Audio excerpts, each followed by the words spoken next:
सो है गाइज, आज हम बात करने वाले हैं एक्साइड की इस बैटरी के बारे में। ये बैटरी का मॉडल नंबर के साथ में मैं आपको प्राइसिंग बताऊंगा और इसमें क्या इशू हुआ था वो भी आपसे डिस्कस करूंगा, ताकि आपकी कार होंगी उसमें कुछ प्रॉब्लम आया होगा तो क्या प्रॉब्लम हो सकता है, तो ये इस वीडियो में हम जानने वाले हैं।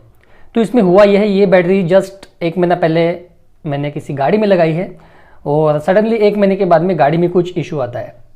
मैंने चेक किया तो इसका वोल्टेज जो 12 होना चाहिए, 12 इसका वोल्टेज होना चाहिए। तो 12 वोल्ट की बैटरी होती है, वो छोटी या बड़ी है, 12 वोल्ट की बैटरी होती है, इन्वर्टर की होगी वो 12 वोल्ट की होती है, तो 12 वोल्ट होना चाहिए। जब मैंने चेक किया तब वो 2 वोल्ट की हो गई थी। तो जो कस्टमर है उन्होंने बोला कि सडनली 1 महीने के बाद में मतलब प्रॉब्लम आ गया। जैसे मान लीजिए कि 25 दिन अच्छी चली, फिर 2-3 दिन के बाद में प्रॉब्लम आ गया, बैटरी सडनली डाउन हो गई। वहाँ पे जाके मैंने चेक किया तो मुझे उतना कुछ समझ में नहीं आया।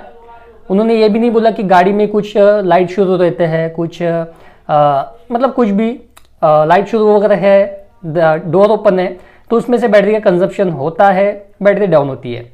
उन्होंने ऐसा कुछ नहीं बताया।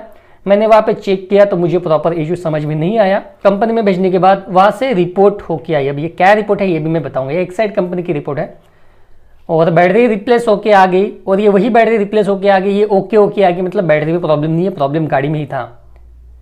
तो कभी कभी हमें समझ में नहीं आता है कि गाड़ी में कुछ इंटरनल इश्यू हो सकता है, कुछ लाइट्स वगैरह कुछ इंटरनल सिस्टम है उसमें भी कुछ अगर वायरिंग भी शॉर्ट होगी हो तो बैटरी से कंजप्शन होगा और बैटरी ऑटोमेटिक डाउन हो जाएंगी।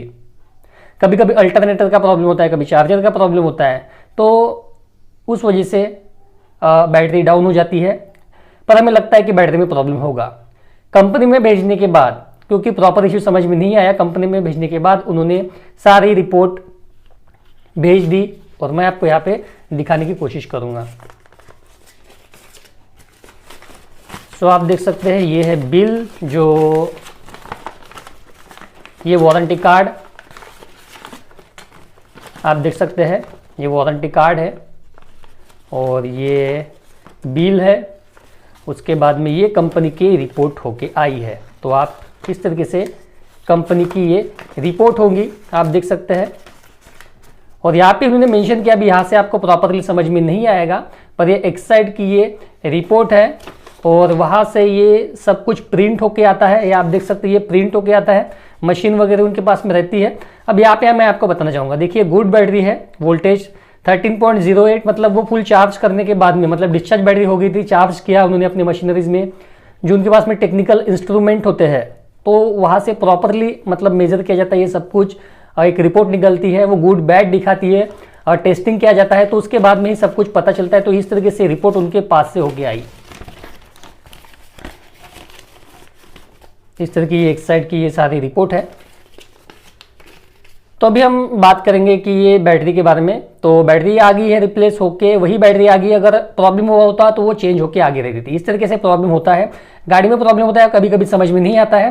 तो जो कस्टमर होते हैं वो बोलते हैं कि बैटरी में प्रॉब्लम होता है, और इसलिए प्रॉपर मैकेनिक को दिखाना काफ़ी ज़रूरी है, क्योंकि मैकेनिकल को भी कभी कभी समझ में नहीं आता है।